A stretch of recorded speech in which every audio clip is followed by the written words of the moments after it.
तो once again good evening to all of you. और मैं आपके साथ डिस्कस कर रहा था गुड्स एंड सर्विस टैक्स। पहले रिवाइज कर लेते हैं जरा हल्का सा। जैसे फॉर एग्जांपल हम मान लेते हैं जो साईं विनायक है, साईं विनायक ने हमने किसी से सामान परचेज करा। दोस्तों आपने किसी से सामान परचेज करा और वो परचेज कैसा किया, 10,000 रुपए का सामान था और उसके ऊपर जीएसटी लगा, 2,000 रुपए मान लेते हैं जीएसटी लगा। कोई परसेंटेज नहीं, ऐसे ही मान लेते हैं 2,000 रुपए जीएसटी लगा। टोटल सामान आ गया 12,000 रुपए का। अब साईं विनायक क्या करेगा? यस हातिम, मैं उन्हीं क्वेश्चंस को लूंगा, डोंट वरी। साईं विनायक क्या करेगा? जब भी हम सामान खरीदते हैं तो साईं विनायक फाइनली क्या करेगा? पेमेंट करेगा। अब पेमेंट कितनी करेगा? पेमेंट करेगा 12,000 रुपए।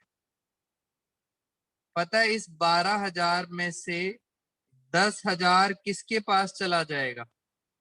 10,000 रुपए चले जाएंगे सेलर के पास। और दोस्तों जल्दी से बताओ 2,000 रुपए किसके पास चले जाएंगे? बेटा 2,000 किसके पास चले जाएंगे? गवर्नमेंट के पास चले जाएंगे। ये आप सबको पता है। उसके बाद साईं विनायक ने आगे सामान किसी और को बेच दिया, सेल्स कर दी। अब जब सामान बेचा तो सामान, यही सामान उसने 15,000 और उसके ऊपर जीएसटी लगा दिया, जीएसटी लगा दिया 3,000 रुपए का। टोटल सामान बेचा 18,000, 18,000 में सामान बेच दिया। पहले ये बताओ साईं विनायक को टोटल कितने पैसे मिलेंगे? बेटा मेरे क्वेश्चन बहुत ध्यान से सुनना। How much Sai Vinayak will get? Sai Vinayak को टोटल कितना पैसा मिलेगा, रिसीव कितना होगा? जल्दी से बताइए बेटा। टोटल पैसा रिसीव होगा, समीक्षा ध्यान से, टोटल पैसा रिसीव होगा 18,000। Very good. 18,000 में से 15,000 साईं विनायक अपने पास रखेगा और गवर्नमेंट के पास कितना जमा कराना चाहिए? आई रिपीट बेटा, गवर्नमेंट के पास कितना जमा कराना चाहिए? 3,000 रुपए जमा कराने चाहिए थे। बट साईं विनायक पता है क्या कहेगा? साईं विनायक कहेगा 3,000 जमा कराने चाहिए थे, मगर पहले ही 2,000 गवर्नमेंट के पास ऑलरेडी 2,000 रुपए पहुंच चुके हैं, रिसीव हो चुके हैं। इसका मतलब 3,000 में से 2,000 तो गवर्नमेंट के पास पहले ही पहुंच चुका है। पता है साईं विनायक कितना और पे करेगा? साईं विनायक 1,000 पे करेगा गवर्नमेंट को। तो गवर्नमेंट के पास पहले 2,000 आ गए, अब और कितने आ गए? 1,000। गवर्नमेंट के पास दोस्तों टोटल आ गए 3,000। ये होती है हमारी सारी की सारी कहानी। पहले ये बताइए, ये मेरे लास्ट क्लास का टॉपिक था, मैंने जल्दी से रिवाइज करा दिया। Do you have any doubts in this? मैंने 3,000 नहीं जमा कराऊंगा बेटा, 3,000 जमा नहीं कराऊंगा, दो पहले ही जमा करा चुका हूं एडवांस में, बाकी का 1,000 और जमा कराऊंगा। ये बताइए एनी डाउट्स इन दिस? बच्चों को यहाँ थोड़ी सी कंफ्यूजन हो जाती है। बेटा जितनी मर्जी बार सेल करो, जितनी मर्जी बार सेल करो, जो आखिरी सेल होती है, एंड सेल, ये आखिरी सेल है कंज्यूमर के पास, वो जो टैक्स होता है, ये वाला टैक्स पहुंचना चाहिए गवर्नमेंट के पास। बस कहानी खत्म। आखिरी टैक्स पहुंचना चाहिए गवर्नमेंट के पास। गवर्नमेंट के पास 2,000 पहले ही पहुंच चुका है, तो 1,000 रुपए और दे देंगे। और इसको अब हम जरा टेक्निकली क्या क्या बोलते हैं मैं आपको बताऊं, इस 3000 को दोस्तों बोलते हैं आउटपुट, आउटपुट जीएसटी। यानी आउटपुट जीएसटी कब वर्ड यूज होता है? जब आप क्या करते हो, सेल्स करते हो, तब क्या वर्ड होता है? Output GST. और इस 2000 को बोलते हैं इनपुट जीएसटी। इनपुट वर्ड कब यूज करते हैं? जब आप क्या करते हो, आप करते हो परचेज। तो जब आप परचेज करते हो तब लगता है इनपुट। ये है आपका, मैं यहां लिख देता हूं इनपुट जीएसटी, आई लिख दिया। और ये है आउटपुट जीएसटी, ओ लिख दिया। तो ये होती है हमारी कहानी। अब हम आपके साथ कुछ क्वेश्चंस डिस्कस करते हैं, उससे आपको एंट्रीज करना क्लियर हो जाएगा। बेटा आज खत्म करना है मुझे जीएसटी, तो पूरा फोकस बनाए रखना। ये एक क्वेश्चन है, आपके साथ डिस्कस करते हैं इस क्वेश्चन को जरा। पहले क्वेश्चन आराम से पढ़ेंगे, एक क्वेश्चन में पूरी की पूरी बुक कवर कर दूंगा मैं। जीएसटी दोस्तों, पहले जीएसटी का रेट देखो। जीएसटी का रेट, सीजीएसटी 9%, एसजीएसटी 9% और आईजीएसटी 18%। इसका मतलब साफ पता लग रहा है कि जो जीएसटी का रेट है वो है 18%। 18% है, मीनिंग आराम से समझे। अगर आप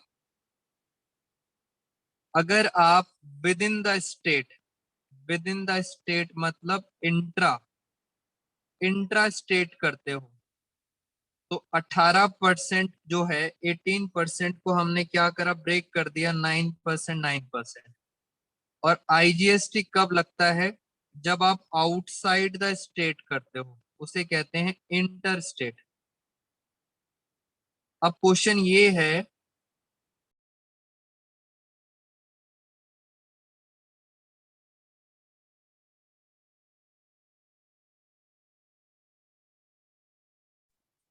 बेटा लॉजिस्टिक है कहां? ध्यान से सुनना, दिल्ली में है। लॉजिस्टिक कहां है? दिल्ली में है। For the month of March 2021 Delhi में है। इसका मतलब अगर दिल्ली से सामान दिल्ली में जा रहा है, उसे बोलते हैं इंट्रा स्टेट। और अगर दिल्ली से सामान बाहर जा रहा है, आउटसाइड, तो उस पे क्या लगेगा? आईजीएसटी। ये बातें आपको पहले मैंने क्लियर कर दी थी। और आगे चलते हैं, परचेज गुड्स, क्वेश्चन नंबर 1। और आप बच्चों ने मेरे साथ साथ बहुत ध्यान से समझना है। याद रखना दोस्तों, हम दिल्ली में हैं, गुड्स परचेज करे हैं फ्रॉम मैसर्स अमर सेल्स, और वो भी कहाँ का है? दिल्ली का है। जल्दी बताओ, सीजीएसटी एसजीएसटी लगेगा या आईजीएसटी? हमने दिल्ली में सामान खरीदा है 50,000 का, जल्दी से बताओ आईजीएसटी लगेगा या सीजीएसटी एसजीएसटी? फटाफट एवरीवन, बेटा जल्दी से बताएंगे। दिल्ली से दिल्ली में सामान खरीद रहे हैं, वेरी गुड। तो आप क्या लिखेंगे? 3 मार्च 2021। क्या एंट्री होगी, जरा एंट्री देखते हैं। वेरी गुड दुष्टि, परचेज करा है, तो आप लिखोगे ध्यान से purchase account debit. Purchase account debit, कितने का सामान खरीदा है? 50,000 का। परचेज में आएगा 50,000। अब टू, ये सामान किससे खरीदा है? मैंने खरीदा है मैसर्स अमर सेल्स, अमर सेल्स। अब सर देखो कैसे करेंगे। जब हमने परचेज करा है, मैंने आपको बताया था इसके ऊपर लगेगा इनपुट। परचेज के ऊपर क्या लगता है? इनपुट। पहले लगाएंगे इनपुट सीजीएसटी अकाउंट डेबिट, फिर लगाएंगे इनपुट एसजीएसटी अकाउंट डेबिट। बेटा जहां पे परचेज आ रहा है उसके साथ साथ क्या आ जाएगा, इनपुट भी आ जाएगा। और कितना कितना परसेंट है, 9%, 9%, 9%। चलिए, 50,000 का 9% होता है 4500, 4500। पता है आप टोटल अमर सेल्स को कितना पैसा दोगे? बेटा अमर सेल को दोगे 59,000। बीइंग बीइंग गुड्स परचेज, खत्म कहानी। Being goods purchase. अब दिमाग में क्वेश्चन आएगा, सर ये जो इनपुट सीजीएसटी है और इनपुट एसजीएसटी है, इसका नेचर क्या है? हाँ बेटा, मैं अभी दोबारा से रिपीट करूंगा, डोंट वरी। मुझे ये बताइए, इनपुट सीजीएसटी एसजीएसटी का दोस्तों मॉडर्न अप्रोच, मॉडर्न अप्रोच में इसको हम कहाँ दिखाएंगे? Asset, liability, capital, expense, income. बेटा जल्दी से बताओ, कशिश मैंने पहले बताया था, गलत जवाब।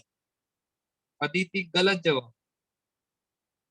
दोस्तों ये एक्सपेंस नहीं होता, ये आपकी एक असेट होती है।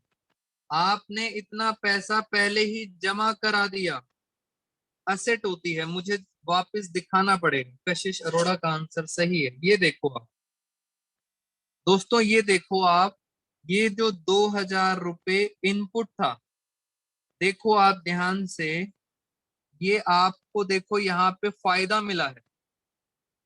आपको जमा कराना था 3,000, 2,000 रुपए आपको फायदा मिला है। तो ये जो इनपुट होती है, जिस चीज से फायदा मिलता है वो हमारी क्या बन जाती है? असेट बन जाती है। ये असेट होता है। और आउटपुट वाला लायबिलिटी होता है। तो हमेशा याद रखना है आपने। कोई बात नहीं है, अगर नहीं भी याद आ रहा है तो अब आप सीख लें, इनपुट और इनपुट ये क्या होती हैं? हमारी असेट्स होती हैं। इतना टैक्स गवर्नमेंट के पास हमने पे कर दिया दोस्तों, आगे चल के इसका फायदा जरूर मिलेगा। आप याद रखना, इतना टैक्स आप जमा करा चुके हैं, आपको पक्का फायदा मिलेगा।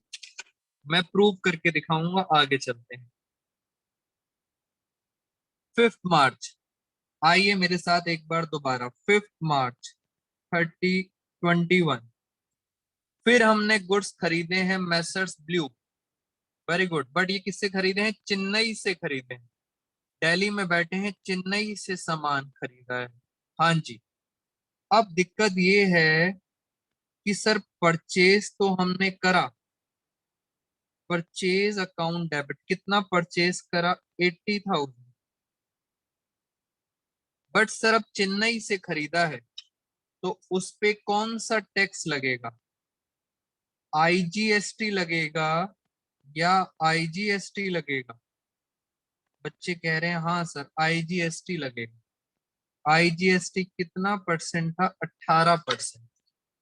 तो 80,000 का 18% कितना हुआ? कितना हुआ?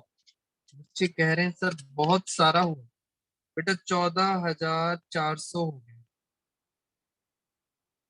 टू टू किससे खरीदा है? Messrs blue traders, blue traders. हाँ जी, कितने का सामान हो गया? 94,400 का। जल्दी से बताइए, इस इनपुट का बेटा नेचर क्या है? क्या कहते हो? असेट्स हैं, एक्सपेंस है, क्या है? ये आपकी असेट्स हैं, इसका आपको फायदा मिलेगा। फ्यूचर में क्या मिलेगा? वेरी गुड, इसका बेनिफिट मिलेगा। वेरी गुड दोस्ती। अब और आगे चलते हैं, धीरे धीरे करके आपको मेरी बातें समझ आना स्टार्ट हो जाएंगी। दोस्तों 5 मार्च को, 5 मार्च को आप ऐसे ही बैठे हुए थे खाली, तो आपका मन आया, आपने कहा चलो कुछ टैक्स सरकार को डिपॉजिट करा देते हैं, क्योंकि हमें फायदा मिलता है। तो आपने कहा कोई बात नहीं, हम कुछ टैक्स ऐसे ही अपनी मर्जी से जमा करा देते हैं, बाद में फायदा मिल जाएगा। हमने CGST 1000 रुपीज, SGST 1000 और IGST 5000 ये हमने सरकार को जाके जमा करा दिया अपनी पॉकेट से। बेटा हमारी मर्जी, इसलिए हमने जमा करा दिया। अब जब फायदा मिलने वाला है तो आप बोलेंगे input IGST account debit. IGST कितना था? 5000, अपनी पॉकेट से आप जमा करा रहे हैं। फिर लिखा आपने इनपुट CGST अकाउंट डेबिट।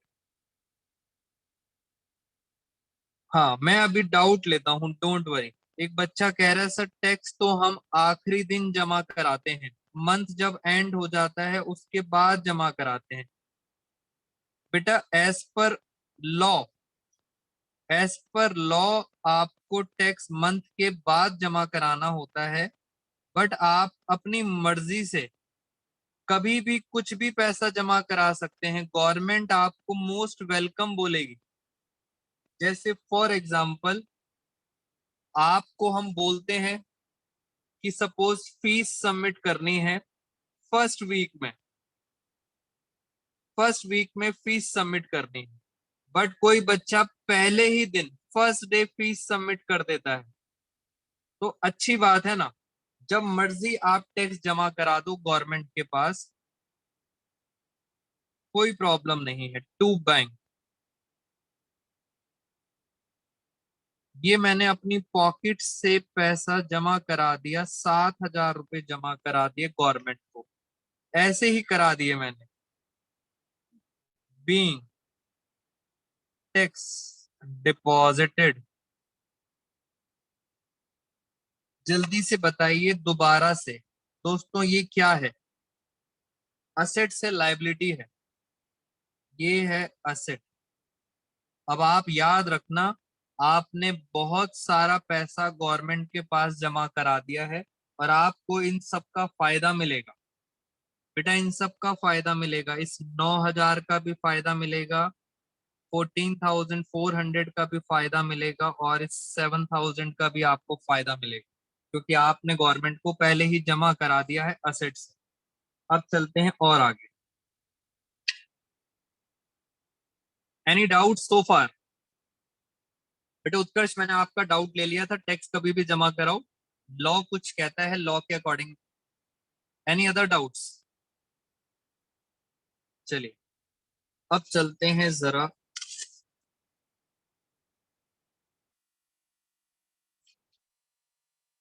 यहां पे आइए। हम चल रहे हैं 10th ट्रांजेक्शन। अब सोल्ड लिखा है, sold goods to messrs Rahul traders, Delhi में है। बेटा दिल्ली में ही बेच रहे हैं, 10th मार्च दिल्ली में बेच रहे हैं, जल्दी बताओ। CGST SGST लगेगा या IGST? अब बेच रहे हैं, मैं लिखूंगा टू सेल्स। मैंने सामान बेचा है, दिल्ली में बेचा है, वेरी गुड। कितना सामान बेचा है? 30,000। बस अब कुछ नहीं करना, आपको दिल्ली में बेचा है। दोस्तों बिल्कुल उल्टा करना है, देखो जरा ध्यान से।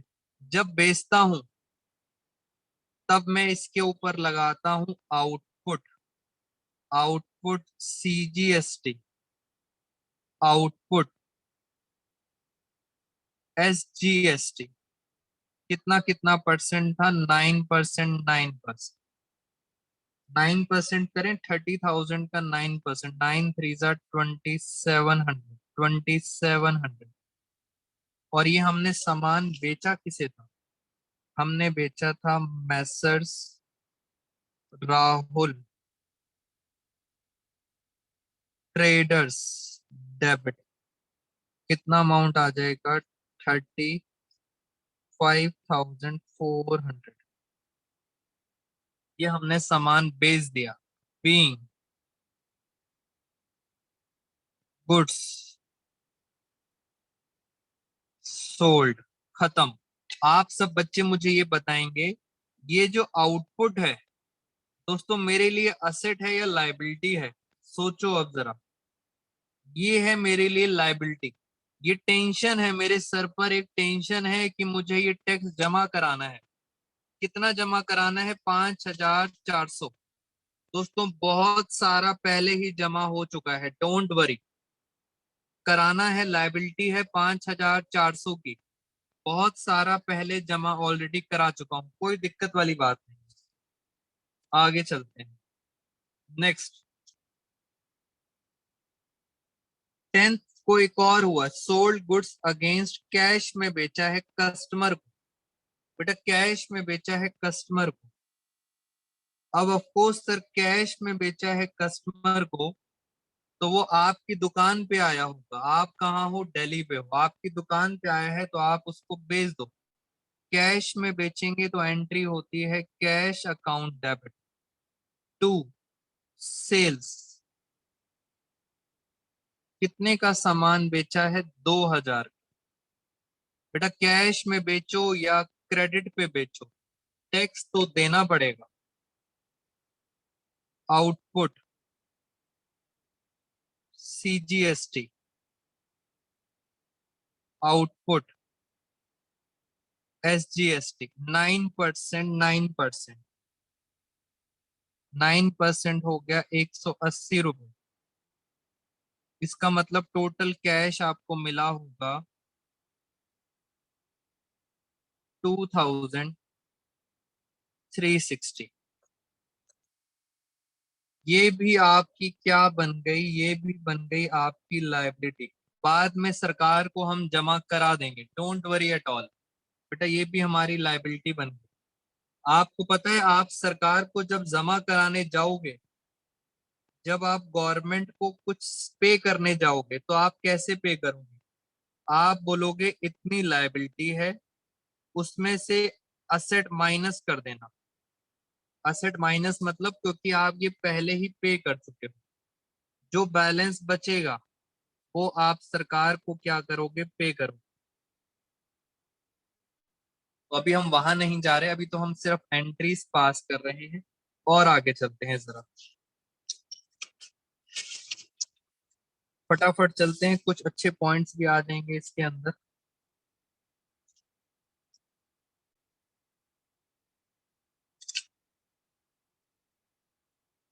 यहाँ लिखा है 15 पॉइंट पर, sold goods to Basu sales. आपने सामान बेचा है बासु सेल्स को, मगर कोलकाता में है।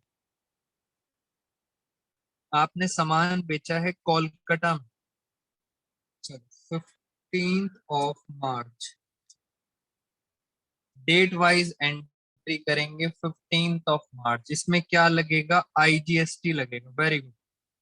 सेल्स करा है हमने, हम यहाँ लिखते हैं टू सेल्स। सामान कितने का था? बेटा जैसे जैसे मैं कर रहा हूँ पेपर में, इसी तरह से करना। पहले सेल्स का सामान लिख देना, अब उसके ऊपर लिखना टू। Output IGST 18%। 1.5 लाख का 18% कितना होता है?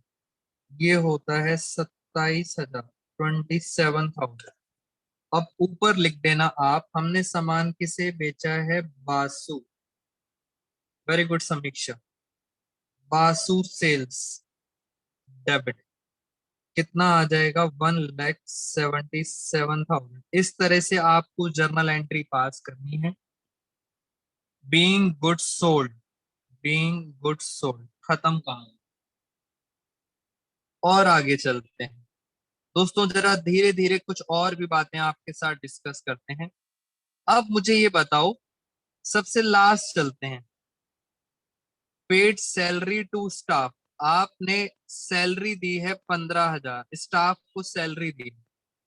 मैं बीच में से कुछ एंट्री खा गया हूं, बाद में करेंगे। बेटा याद करो, जब आप सैलरी देते हो या वेजेस देते हो, मैंने आपको बताया था। वेरी गुड उत्कर्ष। मैंने आपको बताया था दोस्तों, इसके ऊपर टैक्स नहीं लगता, नो GST।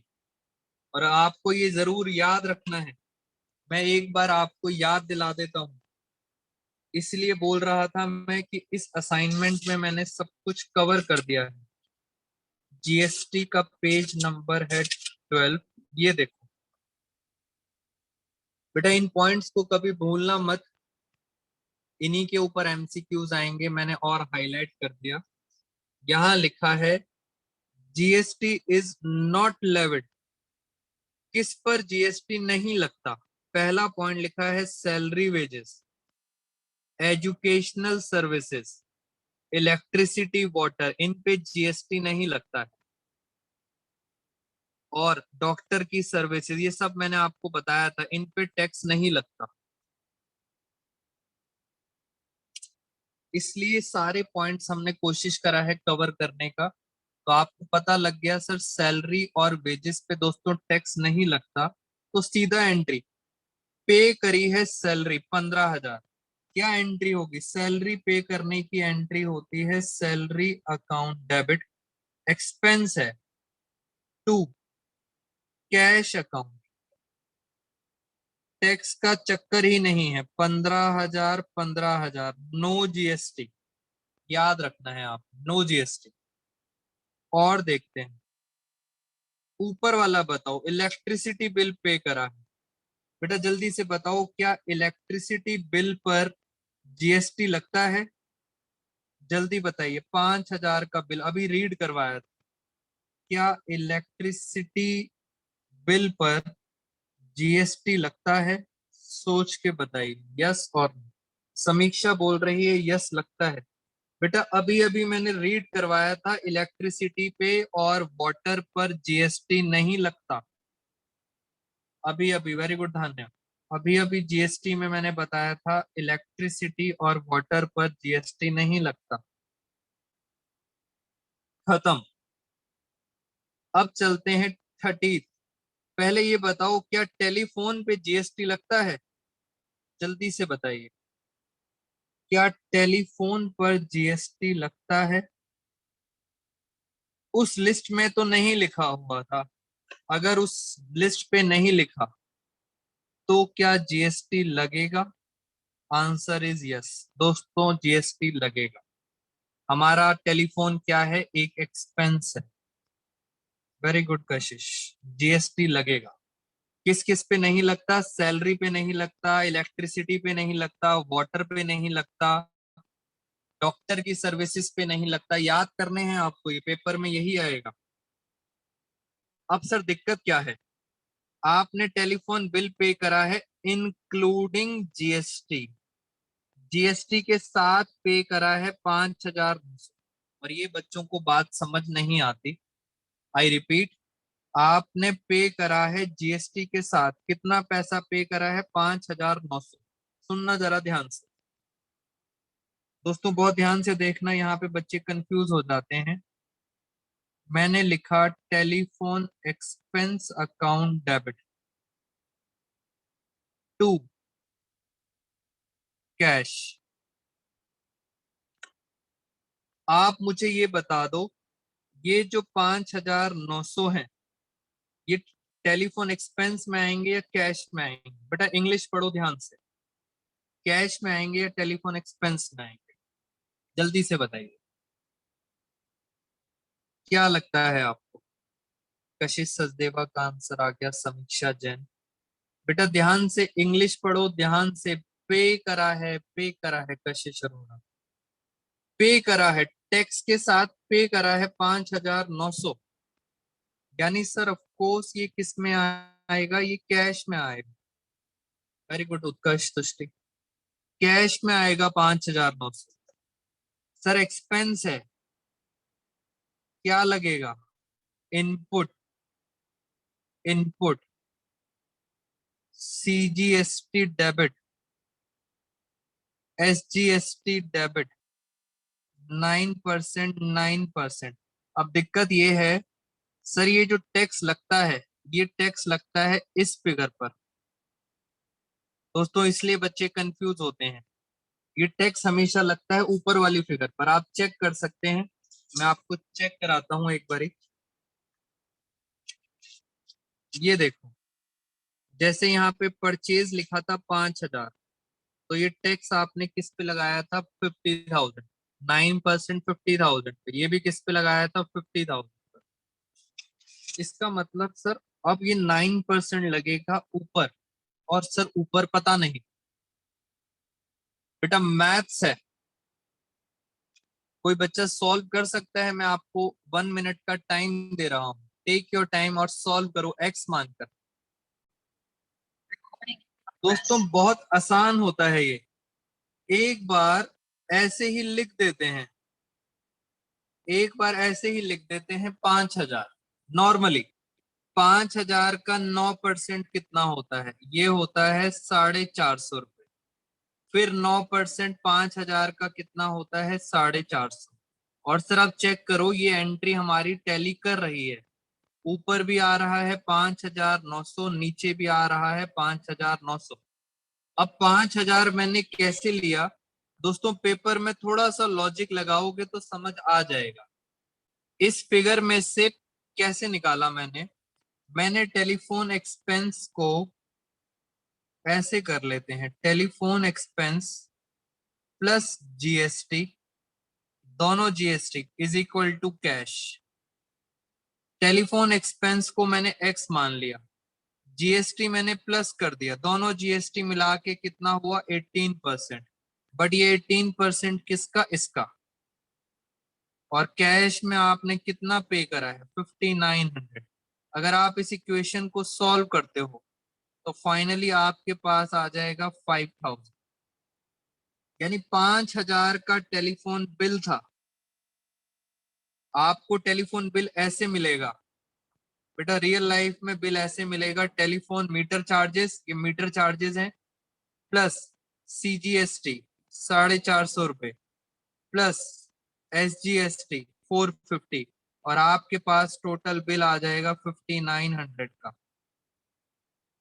तो आपको समझना है कि सर मैंने ये रिवर्स कैलकुलेशन कैसे करी, बिकॉज इस असाइनमेंट के अंदर मैंने सब कुछ कवर किया है, तो आपको सारे पॉइंट समझ आना चाहिए। इंक्लूडिंग लिखा हुआ था, इंक्लूडिंग। बेटा होप आप सब बच्चों को ये एक्स वाली बात समझ आ गई होगी। जल्दी से मुझे बताइए, एनी डाउट्स इन दिस? बेटा जल्दी से बताओ, any doubts in this?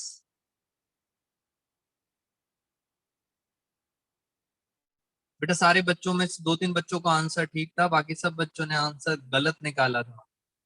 Try to understand the things, और एक्स कैसे मानते हैं आराम से करो। बेटा मैथ्स आ जाता है, मैंने देखा है जहां जहां मैथ्स आ जाता है आप सारे बच्चे वहां हिलने लग जाते हैं। जब तक अकाउंट्स चलता है आप कहते हो हाँ सब समझ आ रहा है, जैसे ही मैथ्स आता है आप सबको थोड़ी सी प्रॉब्लम स्टार्ट हो जाती है। चलिए यहां तक भी बातें आप सबको समझ आ गया। अब कुछ और भी बातें करनी थी, और फिर मुझे कुछ क्वेश्चंस भी कराने थे। यहाँ पे लिखा हुआ है, अब मैं ये चल रहा हूं, पेड रेस्टोरेंट बिल। दोस्तों मैंने सारे वो वाले पॉइंट्स उठाए हैं जो आपके एग्जाम पॉइंट ऑफ व्यू से बहुत इंपॉर्टेंट है। आप याद रखना, हम जब भी रेस्टोरेंट में जाते हैं, दोस्तों जब भी हम रेस्टोरेंट में जाते हैं आप चेक करना, वो आपके बिल में टैक्स जरूर लगाते हैं। कोई भी बच्चा अगर अपने फैमिली के साथ रेस्टोरेंट जा रहा है, उस बिल पर वो टैक्स जरूर लगाएंगे। तो यहाँ लिखा हुआ है restaurant bill for lunch with customer. हम कस्टमर के साथ गए लंच पर, और उस पे इंक्लूडिंग जीएसटी टैक्स लगा के बिल आया 5,900 का,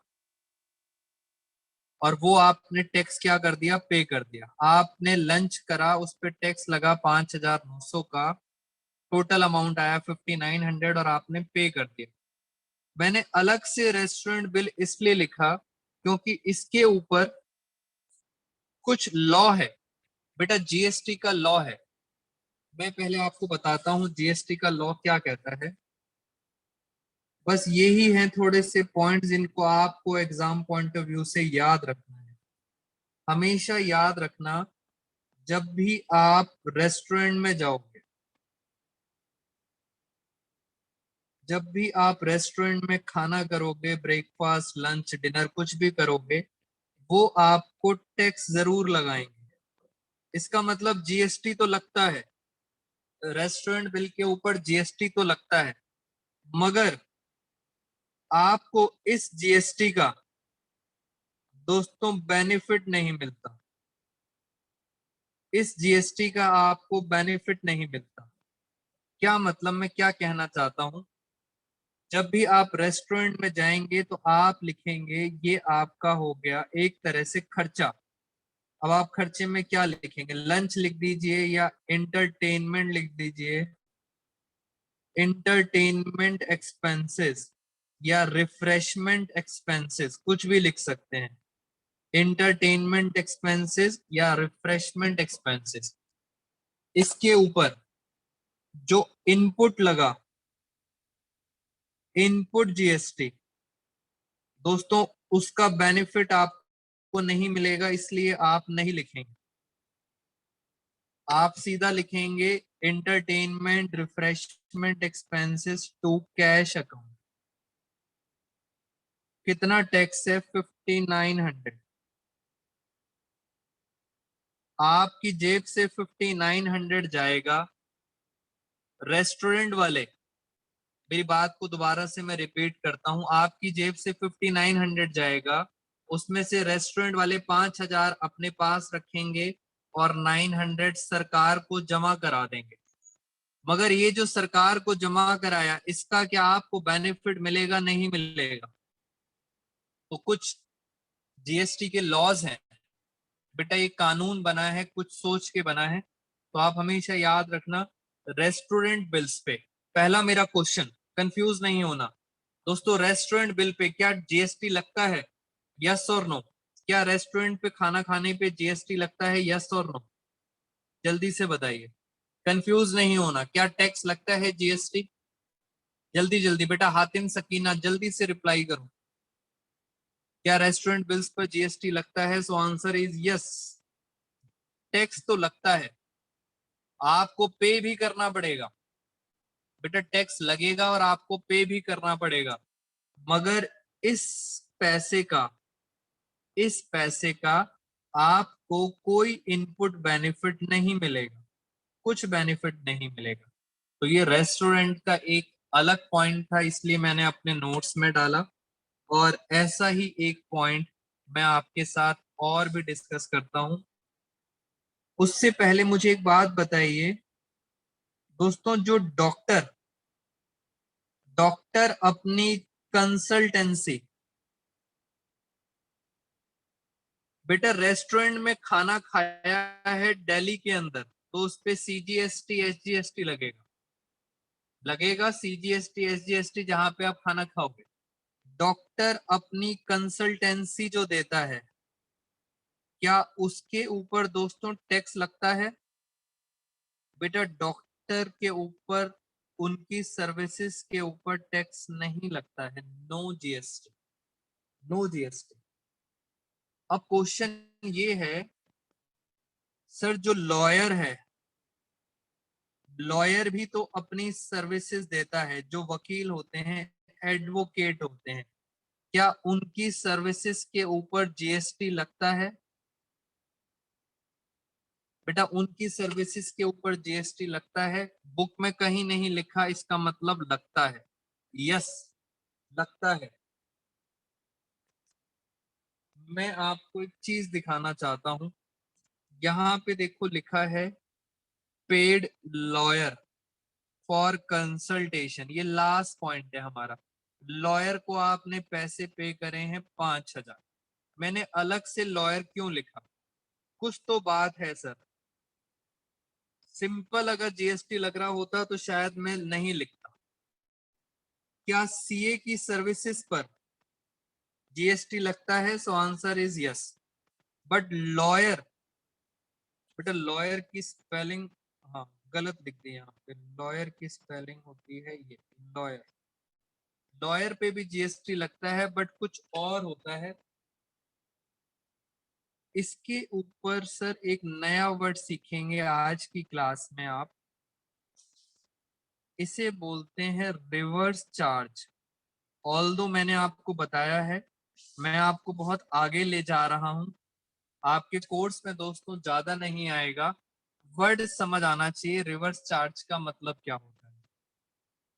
मैं पहले आपके लिए एक बिल ढूंढ रहा हूं, एक बिल में दिखाता हूं आपको, फिर समझाऊंगा ये वाला पॉइंट। Recording in progress.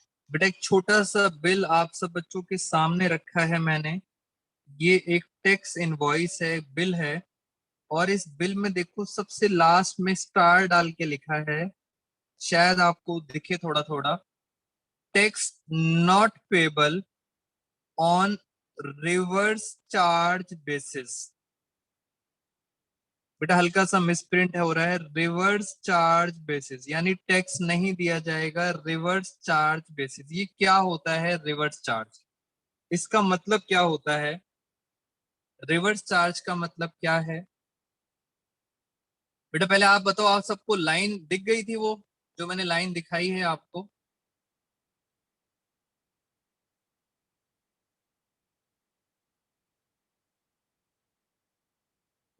जल्दी से बताइए मुझे, क्या reverse charge? Yes, reverse charge का मतलब है, जैसे लॉयर ने कितनी फीस ली अपनी, लॉयर ने फीस ली 5000। बेटा लॉयर की फीस थोड़ा छोटा करते हैं, लॉयर की फीस कितनी थी, कंसल्टेशन फीस थी 5000, 5000 थी, 5000। अब हुआ क्या, अगर लॉयर अपनी सर्विसेज देता, नॉर्मल बात करूं तो 5000 प्लस टैक्स लगाता, सीजीएसटी, एसजीएसटी, कितना लगाता, 9%, 9%, कितना कितना हो जाता, 450 और 450, टोटल अमाउंट हमें देना पड़ता 5900। नॉर्मली ऐसा होता, बट गवर्नमेंट ने क्या कहा, मान लेते हैं हम कौन थे, हम थे मैसर्स लॉजिस्टिक, मैसर्स लॉजिस्टिक। बेटा जीएसटी का जो लॉ है, उन्होंने क्या बोला, उन्होंने मैसर्स लॉजिस्टिक को बोला कि जो लॉयर है, जो लॉयर है वो अपने बिल में कभी भी टैक्स नहीं लगाएगा, अपने बिल में टैक्स नहीं लगाएगा। तो लॉजिस्टिक वाला खुश हो गया, लॉजिस्टिक वाला बोलता अच्छा, इसका मतलब मुझे लॉयर को देने पड़ेंगे सिर्फ 5000 रुपए। लॉयर को कितने देने पड़ेंगे, 5000। अगर वो टैक्स लगा देता तो आपको कितने देने पड़ते, 5900। तो गवर्नमेंट ने कहा लॉयर की फीस पर टैक्स नहीं लगता, टैक्स नहीं लगेगा, तो मैसर्स लॉजिस्टिक अब लॉयर को कितनी फीस पे करेगा, 5000। मगर गवर्नमेंट ने कहा मैसर्स लॉजिस्टिक, आपकी ये रिस्पॉन्सिबिलिटी बनती है कि खुद आप खुद गवर्नमेंट के पास जाओगे और वहां पे खुद अपनी पॉकेट से टैक्स क्या कराओगे, जमा कराओगे, पे करके आओगे। This is called reverse charge. दोस्तों पहले क्या होता था, लॉयर ये पैसा जो लगाता था टैक्स का, ये पैसा खुद गवर्नमेंट के पास जमा कराता था। ये पैसा लॉयर खुद लेता था और फिर कहाँ जमा कराता था, गवर्नमेंट के पास। गवर्नमेंट ने मना कर दिया, गवर्नमेंट कहा आपसे नहीं लेंगे, मैसर्स लॉजिस्टिक को देना पड़ेगा।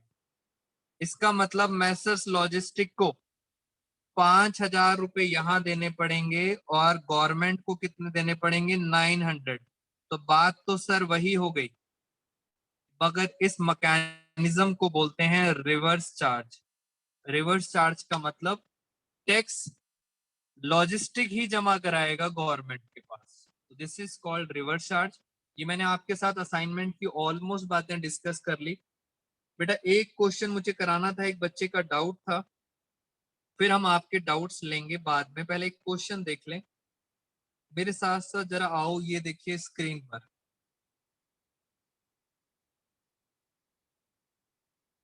दोस्तों जरा इस क्वेश्चन को देखते हैं।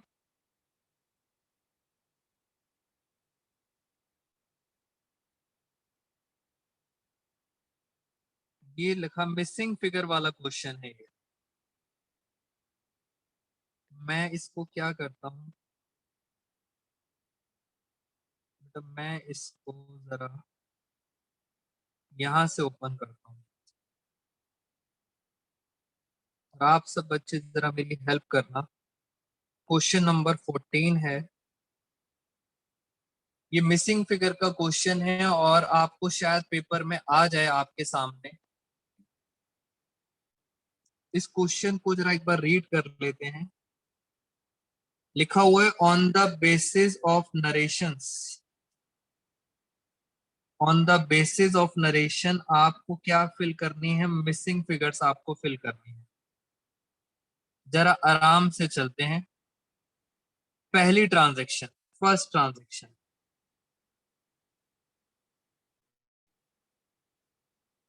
बेटा फर्स्ट ट्रांजैक्शन में क्या लिखा है, नरेशन पढ़ेंगे ध्यान से, सारी गेम नरेशन की है।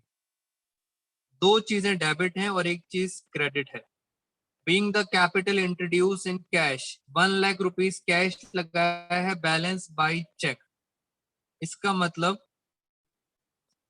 आप ऊपर लिखेंगे कैश अकाउंट डेबिट, कितना लिखेंगे कैश में 1 लाख, बाकी का क्या लगाया है चेक, चेक का मतलब बैंक, तो बैंक में कितना पैसा आ जाएगा 5 लाख। टू, टू में क्या लिखेंगे कैपिटल। इस तरह के क्वेश्चंस मिसिंग फिगर वाले। नरेशंस पढ़कर फ्रेंड्स आपको दिमाग लगाना है। आगे बताइए सेकंड ट्रांजैक्शन। हातिम आपका डाउट था, is it clear to you Hatim? Narration पढ़कर हमें कैसे पता लगाना है, Hatim Sakina is it clear? चलिए एक और क्वेश्चन देखते हैं, नरेशन फिर पढ़ेंगे ध्यान से। बीइंग गुड्स परचेज, बेटा गुड्स खरीदे हैं, गुड्स परचेज करे हैं, जिस पर सीजीएसटी एसजीएसटी लगा है 6%, कैश में खरीदे हैं। Being goods purchase in cash, और कैश दिया है 16,800। सर वही दिक्कत जो अभी कराई थी मैंने आपको। नीचे तो क्या आएगा, नीचे आएगा कैश, ऊपर आएगा परचेज, परचेज। अब बीच में क्या आएगा, इनपुट सीजीएसटी, इनपुट एसजीएसटी। मगर क्वेश्चन ये है 6% पता है किसका होता है, 6% होगा इसका, 6% किसका होगा इसका। अब सर दिक्कत आ रही है, ये नहीं पता, मैंने आपको बताया था अगर नहीं पता तो इसे मान लेंगे x, उसके ऊपर आप 6% लगाएंगे। तो जरा एक बारी हम देखें, एक 6% अभी जैसे मैंने आपको कराया था x मान के कितना आएगा, एक बार जरा ट्राई करते हैं। मान लेते हैं, मैं यहां पे लिख देता हूं फॉर एग्जाम्पल, मैंने यहां पे लिख दिया 15,000, परचेज मैंने लिख दी 15,000। क्या आप बता सकते हो 15,000 का 6% कितना होता है? 15,000 का 6% होगा 900, तो 900 ये लगेगा 900,